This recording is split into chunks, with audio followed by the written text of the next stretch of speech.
Hello, welcome to the Eurogamer Developer Sessions. We're running a little bit behind schedule, so I will simply hand it over to Lorne Lanning and Just Add Water.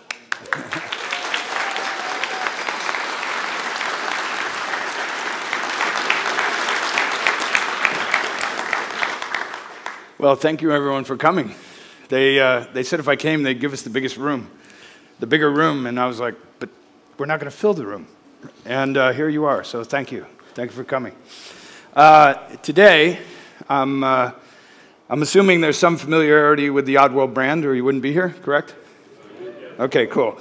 And it's great being here. And really, today, I personally am talking less as a developer and more as a micro publisher.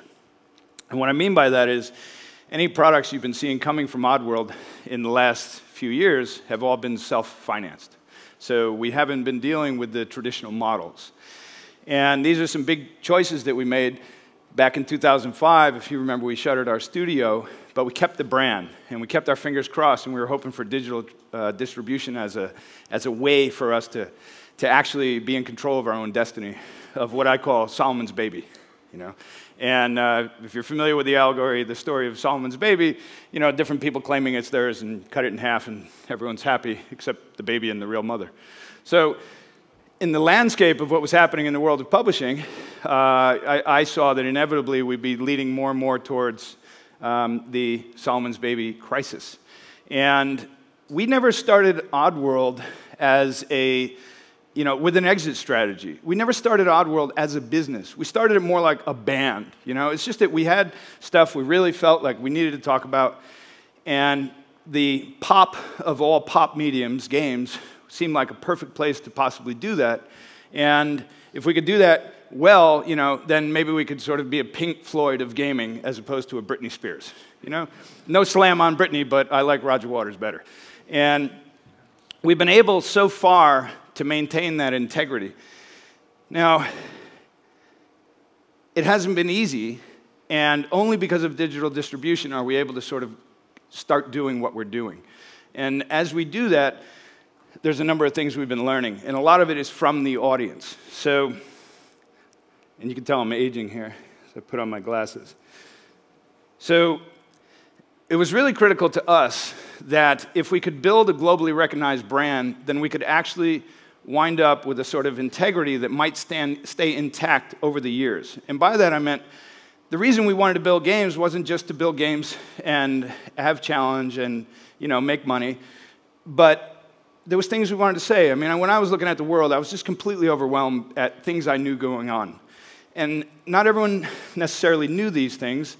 I had some privy insight because my dad was on nuclear subs for 17 years. So as a little baby, where's Daddy? Oh, Daddy's on the ship that's going to end the world. So it just made me look at things differently. And I had a grandfather who used to tell me of his father who disappeared in the night under the Soviets and the Bolsheviks in Latvia. And just stories of how what we see in the media versus what happens to real people are very seldom the same actual thing. And so I just had a different way of looking at things, and I wanted to express that in content the way I felt like great song makers, great novelists, and great storytellers had done in film. And games just seemed that perfect place because we had so much ability to sink so much of the audience mindshare on a single piece of content, you know? And when I started running math and going, well, how many people play games, and how many hours are they playing, and what does that mean in North America alone? I was like, my God. 60 billion hours of mindshare in 1992 was going to video games in America alone. And I was like, you know, that's awesome, but what are we doing with that? You know, we know what CNN's doing with that. We know what Fox News is doing with that. But what are we doing with that as creators? And so that drove a certain aspect of what the content was always about. Now, to shed some light on why digital distribution. When we distributed a box product, or when you buy a box product, there are costs. There's the manufacturing costs and the licensing fees to every DVD, right? So we're paying maybe $7 per DVD to be pressed. That's a risk, millions of dollars in cost. Then we're ultimately, you, the gamer, is absorbing the cost, paying for the fuel of the trucks across the country, the fuel in the ships, in the planes, at the retail, the air conditioning for the store, the shelf space, the salespeople, the marketing. All of those costs are enormous. And not one of those costs actually goes into a better experience for you, the end user. It's just enabling it to get in your hand. And what we saw was that, wow, what happens when those costs go away? What might happen? What might we be able to do for the user and for the customer? And here's a great example. When we sold Abe's Oddysee, we had a 20% royalty, and out of that, we would need to earn back the $4-ish million that it cost to build it in the first place. And if it were still $59.99 on the shelf by the time it hit the market, or by the time we paid it back, at $60 for you, we, the developer, the band making the music, would get $7 per unit. Right? On the digitally distributed landscape, with the same product at $9.99, how much comes back to us, the developer? $7 a unit.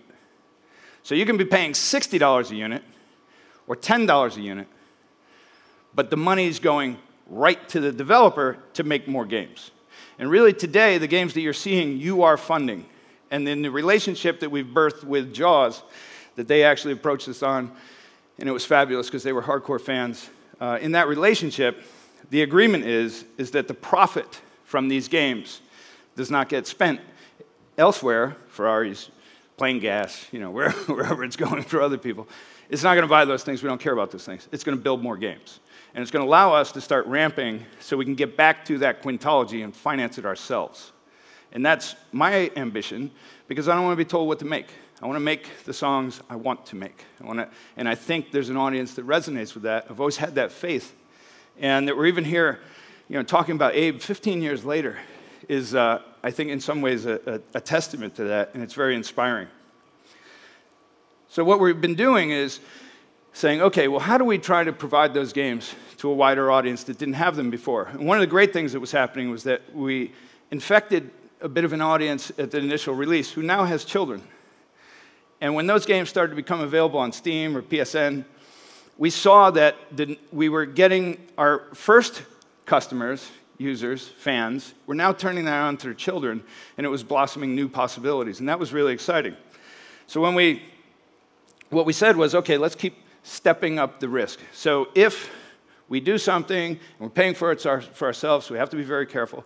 If we do something, we don't need to finance it for a 10x return, which is what public companies and all are looking for, a 5x or 10x return on the money. We can survive and keep going and keep building at a 1.5x or 2x return.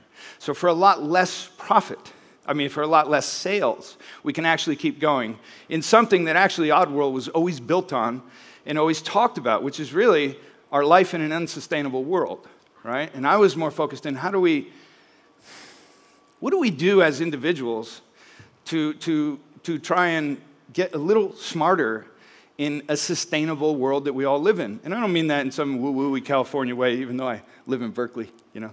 But what I mean is, when I started releasing these games in '97, a lot of people said, you're an anti-capitalist. And at the time, I couldn't really say, yeah, you're right, because you get slaughtered. And there was still a lot of big fans out there of the basic notion of capitalism. But really, I always hated capitalism because I saw what it did to the little guy. And that's a lot of what drove the creation of our characters. They were never the guys you wanted to be. They were never the guy that, you know, would make you look great at the party and get you the girl, right? They were more likely the guy that you actually are. You know, at the bottom, you know, seemingly, as I looked at life, looking up from childhood, not much hope. A lot of oppression, a lot of corruption. Who seemed to be listening? It was very dismal, and I was like, where is the hope in the products today, particularly for the younger audience, where people, you know, can look at something they're experiencing the way I did with Yoda, the way a lot of people did with Tolkien, and could look at that and say, wow, you know, I find inspiration in that. I might not be getting it from school, I might not be getting it from my parents, I might not be getting it from church, but I'm finding it now in entertainment. And I thought that possibility was massive. And hijacking games to try and do something nutritious and funny and entertainment with that was always a goal and ambition. And as the years rolled on, and as digital distribution opened up, a number of things happened that I didn't expect. One was that I used to say games are disposable, because it used to be that if a game had its life on a certain console, and that console passed and we were into new console, the console makers didn't want those old games on their new systems because they weren't selling the chips. You know, all these reasonable reasons, and they have billions of dollars to recoup, and that's all fair. So it wasn't like music, you know? Music is something where if you love soul, no matter what new contraption playing music today, MP4 player, DVD player, CD player, whatever, you can still find those songs that you love because it's not about the technology delivery system, it's about the content, right? And games weren't really going that way. So I used to say, and I said to an agent once, he said, Lorne, but we should do this with Abe. And I said, don't you realize no one's ever going to be playing them in 10 years? We're in a disposable industry. And he goes, God, that's the most depressing thing you've ever told me. And I was like, well, I believe it's true, and I'm really grateful that I was wrong. And things that blew my mind was, you know, Steam really opened it up, right? And I think Gabe Newell and the people at Valve are some of the smartest people in the industry. And since Oddworld, as a studio in the Central Coast of California, I've spent a lot of time going up and trying to pick the brains of smarter people. And Gabe in particular has always stood out to me as being brilliant. And as we were looking at that, the other big thing that happened was Sony started emulating PSX on PS3 and PSN. And that was like really actually revolutionary because that wasn't in the mindset before. And with that came this revitalization. And we were also really fortunate in that a lot of people that succeeded and grew in Sony were actually people that were involved in the initial marketing of Abe, whether it was at GT or at Sony itself. And so there was a certain nostalgia. And it was always my idea that if we made things that had more heart, had more intent, had less market committee shaping, and more just like, what do these people want to tell? What do they want to deliver to the audience? What do they care about? If we could make products that were like that, hopefully we could find an audience. And today, we can find that audience, and we don't have to sell 1.5 million units or we're dead. We can sell 50,000 units and keep people employed and really actually build a self-sustainable micro-publishing developer model. And that's the experiment that is Oddworld today. And when you go to the studios of Jaw and you see the passion of the people building the games and what they care about and the questions they're asking me, is it okay, is it not okay, should we do this, should we do that? You can tell it has that same heart and soul of the original teams building this.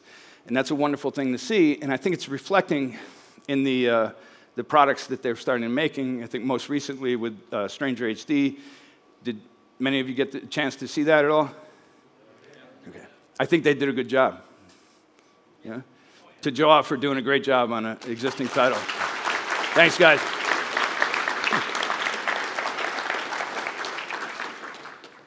And what that really did was it boosted our confidence that we could try a more, we're too small to be disruptive, but we could try to do something that might be able to succeed in the disruptive landscape.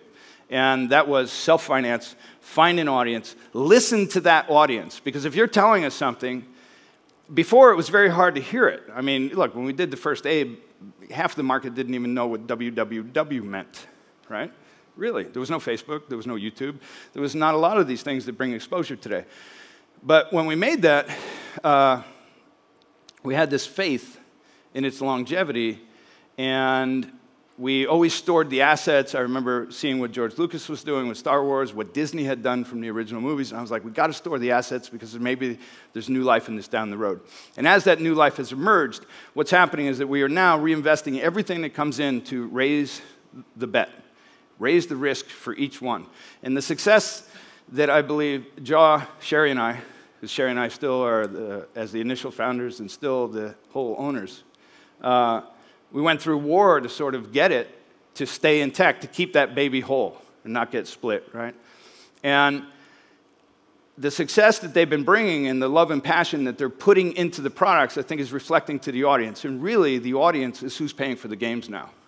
Because with each success, we have a larger pool and we can take a higher risk.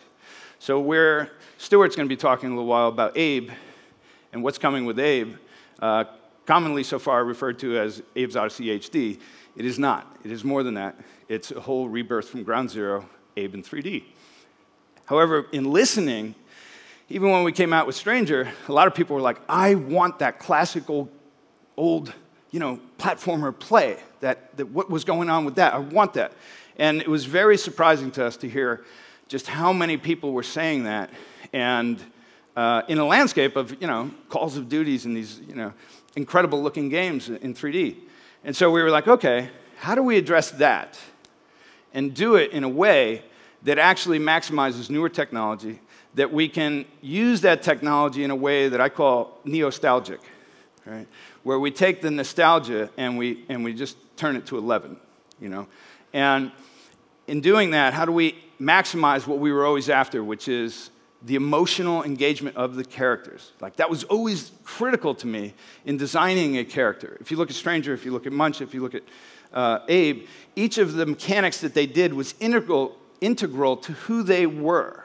And the abilities they had mirrored their position in life. And what I felt was going on in gaming, and I'm not slamming it, but it was what I was observing, was that really most of the stories that we were seeing were really excuses to shoot things, right? So do I have a good excuse? Did this guy screw us over enough so that it makes sense that I can go kill people all day? I mean, that's all good, and I enjoy those games too, but it's not what we wanted to do. And so today, as we're taking these steps forward, it's still my ambition, personally, to finish the quintology at a AAA level. But we have to we're paying for it ourselves. And I've tried a couple business ventures and failed on the last one, where I'm actually trying to raise, earn $20 to $40 million so I can put it right back into this stuff. Because I never had kids, I never will. Sherry didn't, she won't. These are our kids. And while a lot of people in the fans thought we were stepping away, we weren't. We were just keeping the baby whole. And the only way to do that at the time was to not take on the new forms of deals that said, if we have success, the publisher gets to acquire you at pre-success value. If you don't have success, they get to toss you to the curb. And in that landscape, you're going to wind up with Solomon's baby. And so it took us time and it took us patience to keep it whole and keep the integrity of the brand. And then ultimately, being approached by Stewart and Jaw showed us another possibility of how we could actually get there. And all of our successes at small levels could actually, if 50,000 units can keep people employed, then we're more in like a sustainable farming model rather than some massive factory monoculture model.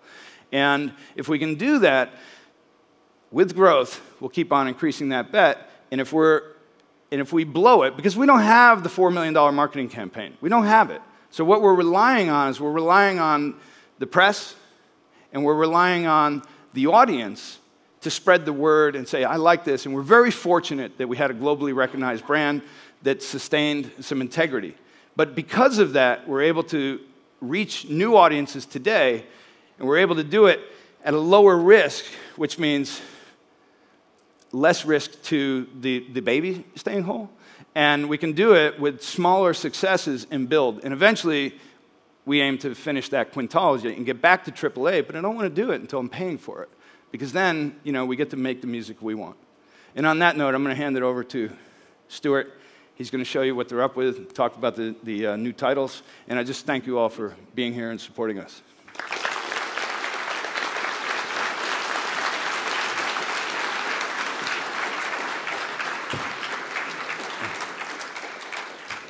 Stewart, CEO of Jaw and our marketing department. There we go. Afternoon. Recognize this guy? Good. Phew. Otherwise, what am I doing here? Okay. Before we talk about Abe and what's next, to touch on what Lorne said about digital distribution. As a company ourselves, Jaw's now 7 years old next month. Yeah, October, end of October, which I'd completely forgotten about until just now. And we've not done nothing but digital product in that entire time. Stuff for other people, stuff for Sony, and then the Oddworld stuff. And as someone who's been in the business for 25 years now, done, Atari ST, Amiga, SNES, Mega Drive, PlayStation 1, 2, 3, everything. To work on products with $5+ million budgets, it's scary when you're the producer at top of the project tree and it's your ass on the line when things go wrong. I don't like that anymore. So now I'm getting kicked by that man.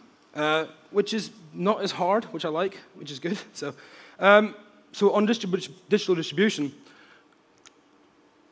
and the present for us, it's two things. One is, with the brand itself, working with Oddworld, is trying to bring it back to life again, as Lorne said, and reintroduce it to the kids of the people that played the games 15 years ago, which some of you may actually be some of those kids. I don't know. Oh, there's one there. There's 2, 3, 4, 5, 6. Hands up if you parents introduced you to these or you've seen these for the first time. Okay, that's a few of you. That's cool. So to do that, in this generation, you can't just say, I'm PlayStation, I'm Xbox, I'm PC. So one thing Lorne and I spoke about originally was Oddworld going forward are platform agnostic in that we will go anywhere as long as they'll have us. Which you might have noticed has been missing one platform. We'll get to that in a minute or two. So resurrection of the brand via digital distribution. So, the thing about digital distribution is it allows small companies, as Lorne said, micro publishers or self-publishing developers to do product themselves, publish themselves, and be the masters of their own destinies. And that's something we've tried to do, and so far, I think we're doing okay with it. Retail sales globally are falling quite quick. I kind of predicted that this time next year, digital would overtake retail. As of this week, official figures in the UK state that retail is less than 50% of the market now, and digital is more than 50% of the market, which I wasn't expecting, I said, for another year. Thanks to Valve with Steam, PlayStation Network, and XBLA to some degree. The Nintendos are still way down the bottom there with their system. Never mind. But yeah, so it's nature of the beast. Sony, when they first came out with the PS3, they got a lot of flack for not having an Xbox Live type system. But they quickly overtook Microsoft in that department by providing it to independent companies and publishers, where Microsoft don't. They simply just say, you can't come on board currently. So few horrible figures here, kind of. First 2 Abe games, re-released as classics in 2009. They've shifted 750,000 units digitally alone in 3 years across those, Vita came out like 4 weeks ago, I think. Firmware 1.8 came out, allowing you to play PS1 classics on them. So we're pretty chuffed with those kind of figures. And it shows that not only do the games stand up to what they were 15 years ago, but people with handhelds, with Vitas, with PSPs, with PS3s and PCs, they're buying these games again. So it kind of tells us that Oddworld is still a valued property and people still want to play Oddworld. Stranger's Wrath HD, we released it PS3 at Christmas, which was before Christmas. 10 months development time. We made our investment back in 4 weeks, pretty much, and so far done over 200,000 units on that. And the Vita version is out probably 6 weeks from now. It goes into Sony certification in 2 weeks' time. So people asking me constantly on Twitter and Facebook, when's Stranger Vita coming out? Or have you cancelled it? Why did you cancel it? We haven't cancelled it. It's 2 weeks away from submission, and it'll be out in November. Munch's Oddysee HD. The other question we get is, where's Munch's Oddysee HD? As you can see, it's been developing for 16 months now. It's taken longer than we anticipated, mainly because the game uses a much older technology than Stranger's used. So that's a 12-year-old, almost 13-year-old game in some respects, with a much older technology behind it. It's releasing again, Q4 this year, and his PS3 version is probably about 3 weeks away from submission to Sony as well, so we're close. So yes, the future, which I think most of you might want to hear about. Oddworld Quintology. As Lorne said, we would love to finish off the Quintology. To do that, though, we're taking the little risks, one little bit at a time, getting bigger and bigger with each risk. Example, the Stranger HD team, compared to the Oddysee team is, say, twice the size of the HD team for Stranger, and it's got 2 to 3 times the budget size. But that's because of the commitment we're putting to it. We're putting more and more each time. So, Abe HD. Now, I've been calling it Abe HD now for, a year almost, in quotes, because it's not Abe HD. It's not the original PlayStation 1 games up-resed on PS3 or whatever. It's a bit more than that. What we're doing is we're keeping the original gameplay. The gameplay is not changing. So it's a 2D game, platform game, but it's got 3D living environments. By that, where you had a small area of the screen before which would animate a small amount, a little barrel going by, a little repeating animation. That doesn't happen anymore. The whole background comes to life. It breathes life into the whole Rupture Farms and the factories you'll see in a moment. It shows the things I, as a fan, wanted to always know what happens in the background of Rupture Farms. GameSpeak, we've broadened that in the sense that you don't just have hello. A will say 6 or 7 different things for hello, and that other Madarkans and Sligs will respond in the same way, and other characters will respond with more GameSpeak. But the core element is still there. That hasn't changed at all.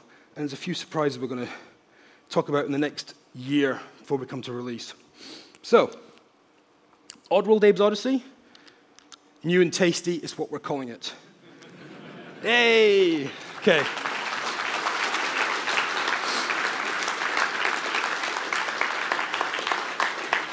So, a quick show of hands, why you think we've called it new and tasty? New features, yes. Gentlemen there? Exactly. At the start of Abe's Oddysee, when Abe's first finding out his fate as an ex-floor waxer at Rupture Farms, he and his brother are going to be churned up into meat for the new and tasty meal or street snack from Rupture Farms. So when we asked you guys, the community, on oddworld.com, what you would like to call this Abe HD, probably the largest suggestion we had was Abe Oddysee, new and tasty. And that's what we're sticking with. So, who'd like to see it? If he presses play, Dan. There we go. Good to see it.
Howdy. Hey there, Abe. Okay, guys. I'll do what you say. Ugh.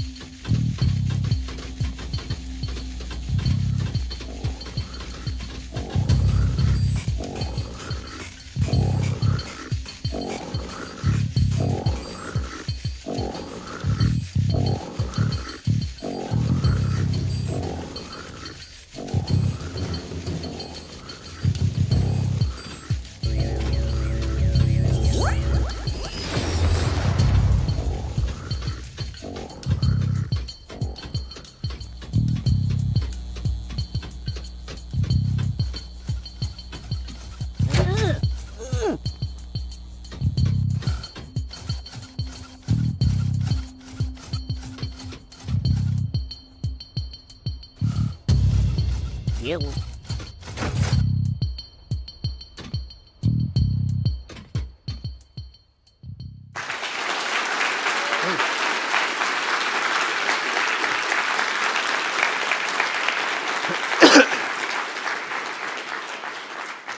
A couple of caveats on the footage. It's pre-alpha. All the visual spot effects, particle effects are entirely placeholder done at 10 o'clock on Friday morning. Yeah, the big things we wanted to do with it was the problems we would have had, obviously, going from flip screen to scrolling is that some of the puzzles were entirely flip screen based in the original game. So the one you saw there at the very start, when you jump past the mines, Abe, in our version, is here possessed the Slig straight away. If you wake up, in the original game, you'd have to creep by him, and if you didn't creep by, you woke him up. So you'd go off the screen, reset the puzzle. In the new version, because it scrolls, we've given the Sligs a bit more AI, so after a period of time, some of them will just go back to sleep again, just to get around that little puzzle. So yeah, So that's the basic caveat, but like I say, we're a while away from release, but as we go through time, we'll put some more proper footage out to show you guys. So platforms, well, you saw that one. Oh, by the way, that demo was running on this PC this morning, but because we didn't want to hog it, we had to capture it to footage. So it was running at 60 frames a second this morning. So PS3, PlayStation Vita, and PC. Oh, and XBLA as well. We've been pestering certain parties to allow us on the platform, and we've got concept approval 4 weeks ago for this. So when it follows me on Twitter, saw me go, fuck yeah! Sorry, my French. That's why. So yeah, we're there with XBLA, PS3, Vita, and PC at launch, and maybe Mac, maybe iOS, possibly later, we don't know, we'll see. Autumn next year, so September through November next year, we'll be releasing it digitally on the aforementioned platforms, and we're excited. I mean, we're really excited.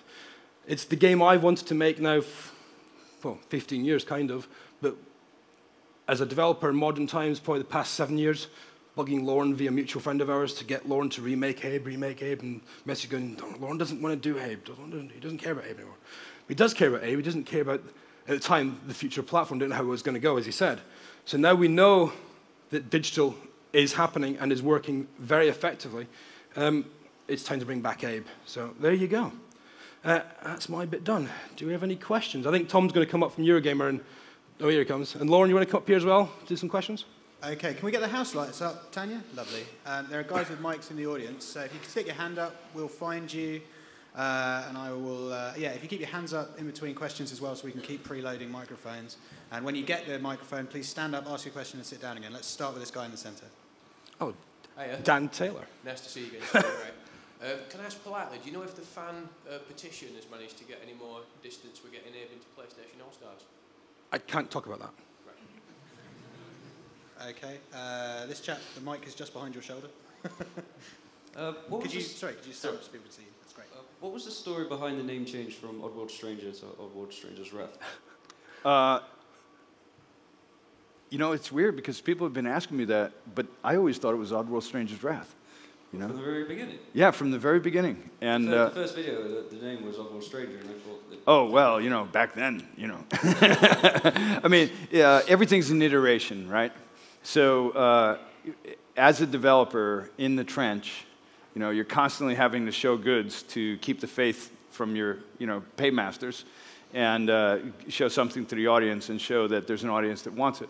So you're usually getting stuff out before you've really had a chance to think it through, you know. And so if that said stranger, you know, it said it clearly. But by the time we were like, okay, let's pin this down, you know, because I think a lot of what we're thinking is the new character is Stranger. And then we ultimately decided on Stranger's Wrath. Yeah. Okay. But people had said that was EA forced it on us, and that was not true. I had heard it was a licensing thing. No issues there. Oh, well, oh. You're right. I forgot. Real quick, so there was a Russian game, and it was called Stranger. It was an RTS. And as our publisher told, so we were originally, I was just calling it Stranger, right? And then we got, and I'm sorry, this completely slipped me. And then we got but it still wasn't the final name. We didn't intend on it, but we got some legal notices from a very, let us say, from a group that EA was afraid of. Activision? And they said,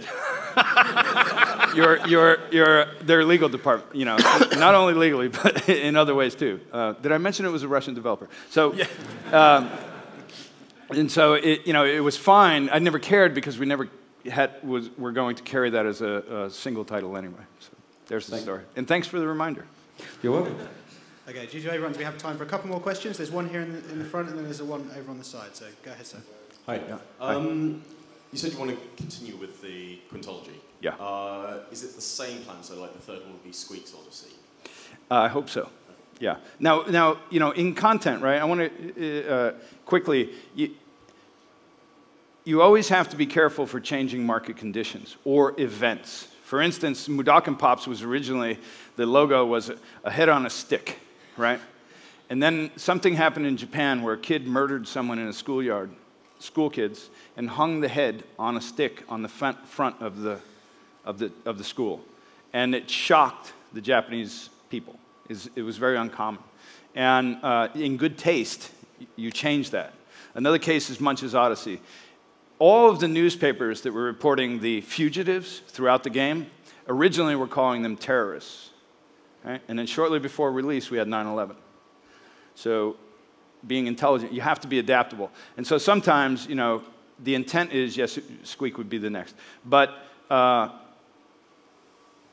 maybe something happens that makes that not make sense. Regardless, you have to be malleable, right? So it is the intent.